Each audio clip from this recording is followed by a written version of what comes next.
أعوذ بالله من الشيطان الرجيم. بسم الله الرحمن الرحيم. الحمد لله رب العالمين، الصلاة والسلام على رسول الأمين وعلى آله وأصحابه أجمعين، أما بعد. إن شاء الله كن برنوتك إن أحكام صومناتي سنرى وهي ليلة القدر أقسم أبي تراويحة أبي تراويحة ثلاثة تراويحة سنرى جرة raka'aa meeqa akka dhaabbatamuu fi kamii fi irra caalaan immoo isa kamii hunda isaa barannee amma immoo dhaabbii keessatti yeroo dhaabbatan gaawaa quraana qaraanii alqiraa'atu fi qaraatii taraawiha keessaa barannaa jechuudha. Alqiraa'atu fiihi qaraatiin salaata taraawihaa keessatti qara'amuu sana barnoonni keenya nadha. ليس في القراءة قراتي إساء كيست هنتاني قراتي صلاة تراويحا كيست قرام سنة كيست هنتاني ليس هنتاني في القراءة قراتي كيست في قيام رمضان أقسم قراتين سنو أبي رمضان كيست كنتئي شيء مسنون واني كرا ودأما وهي هنجرو كان جد أمي جتشو واني kanatu qaraama hanganatu qaraama jedhamee karaa godhamee hadiisaan jiru wahii hin jiru jechuudha. Fakkeenyaaf akka hamma ittiin mudhii wal kutan juuza tokko dhaabatu namni hin dandeenye inni gabareedhaanis isa hojjetaa laffa'aa dafkaa ooleenis juuzuma tokko dhaabataa isa kaanis ashaquunis juuzuma tokko dhaabataa akka hamma aadaa godhatamee juuza 30 salaata 30 soomana 30 keessatti juuzni 30 buuqa wedhamee mudhii wal kutan hanga namni masjiida rabbii irraa baqatu tokko wal godhanu kuni tokko. Inni biraa rakkoo baay'eetu jira. Tokkoffaa namni namaan salaatu Rasuulli alayhi salaatu wassalaam yeroo namaan salaattan gabaabsaa jedhan malee dheeressaa hin jenne. Dheeressaa hin jenne.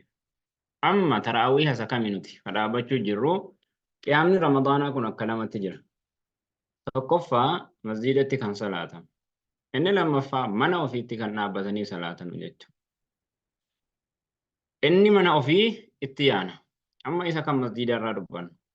Inni masjiida keessatti salaatamu kuni Rasuulli alayhi salaatu wassalaam guyyaa 3 taraawii salaachisanii jiran sahabota salaatanii jiran sahabonnis dudduubbiitti rasuulatti hidhatanii jiran. Rasuulli ayata tokko qaraanii ayata lama yookaan suuraa tokko juuza hangana qaraanii 30 moo juuza tokko moo walakkaa juuzaa qaraanii wanni annutti gahe wahii hin jiru salaatanii malee.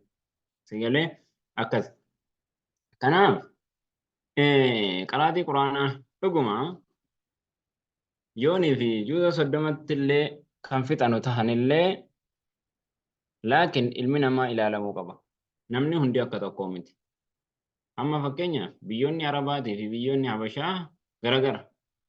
Biyyoonni Arabaa warra dadhabina baay'inaan hin qabne irra guddaan isaanii warra dadhabbii hin qabne tokko yeroo hammaa keessa yoo laalle. Laakiin biyya keenya yoo laalle warruma baadiyyaa odeessi warruma magaalaa kun laffa'ee eessa dhaqee hunna'ee mudhiidhaan citee dhufee salaatu jira.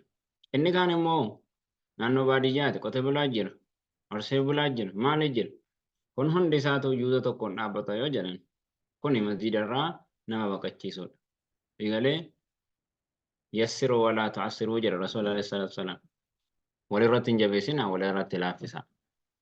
Akkaataa namaatiin deemamuu qaba. Yoo namni juuza tokko ka danda'u ni danda'a jedhame ni danda'a. Laakiin namummaan juuza tokko ni dandeenye yoo dhame laafaa achi keessatti jirutu ilaalama. Yoo laafaan namni laafaan manguddoon daa'imni achi keessa kan jiraatu ta'e sababa laafaa sana irra xiqqaa laafaa sanaatu ilaalama. Harka irra guddaa inni jedhamu hin jiru shari'aa keessa. Eenyutu ilaalama? Da'iifa namaatu ilaalama. Sigalee akkas ta'uudha qaba. Dirqama wanni juuza tokko fixaa walakkaa juuzaa 15 fixaa jedhamu wahii hin jiru jechuudha. Haguma namni danda'u. Walakkaa fuula tokkoon ayata tokko yoo qaraate maaliif ayata tokkoon qaraate illee rabbiin siin hin jedhu jechuudha. Barbaachisaan maali? Dhaabbii ramadaanaa dhaabbatu tokko. Inni lammaffaan immoo warra manatti dhaabbatu. Qiyaamni Ramadaanaa masjiidaa fi mana hin jiru addaan baasu mana ta'us kophaa kee dhaabbatus jami'aadhaa wajjin dhaabbatus qiyaama Ramadaanaati. Namni manatti ofii kophaa salaatoo warada dhufee jira. Anis salafi salaftootarraa annahum isaan kaanuu dhaabbatan. Kaanuu ni ta'an yaquumuuna kan dhaabbatan bi'al mi'atayn ayata 200. Rakaa tokko keessatti ayata 200. Rakaa tokko keessatti juuza lama. Rasuulli alayhi salaatu wassalaam salaataa witrii keessa suuraa Baqaraa, Aala Imraan, Nisaa'ii juuza saniin dhaabbata. Hattaa sahaabota keessaa warra raka'aa tokko keessatti juuza 30 kan fixe fa'aa jira jedhama. Umar natti fakkaata. Akka dandeesse. ويعتمدون نيركة على الأسي أولي الرتي ركة نيرابد من طول القيام إيرين الأبيرة كان كاي أولي الرتي ركة نيرابد سيقالي ولا ينصرفون غرانغلان إلا قبيل درة بزوغ الفجر فجر بهون درت واتكشو فجر بهون درت هنغة وهيدي غرانغلان فجر بهون واتكشو هنغة هفو ملي غرانغلان ماليف فيستعجلون يروى جرى غلغلانو نجر جرسن الخدمة خادم توتا بالطعام نياتان دفا دفا دفا نياتا في دادني مخافة صدادا أن يطلع عليهم فجرين إسان رتبه صداد وراب جتا دفا خادم توتا نياتا في دادني أصور أبتون أبت كوني نما خبار أبت جتو نما خبار أبت نمني خبار أبت هاga برباده أرأوك أبا وكانوا نتأن يقومون كدابة بسورة البقرة سورة بقرة فا في 8 ركعات ركعة سديت كيست فإذا قرأ يقرأ ويتقرأ بها إثيدان في 12 ركعة ركعة كل تكو كي كل لما كيستي كان قرأ يوتي عد ذلك سن لك هما تخفيفا لا في سوجة أمي لا لما أجد الإسلام بلد تنافو على الأبتا